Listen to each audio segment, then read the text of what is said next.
হবে না, এবারে দিলে কোনো ফায়দা নাই। কী করা উচিত ছিল?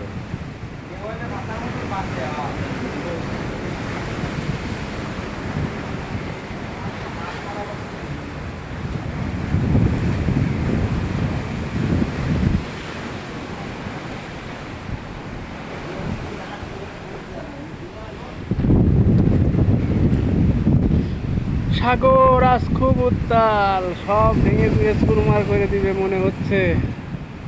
কি করা যাবে, ডিউটি এরই মাঝে প্রোটেকশন দেওয়াই লাগবে।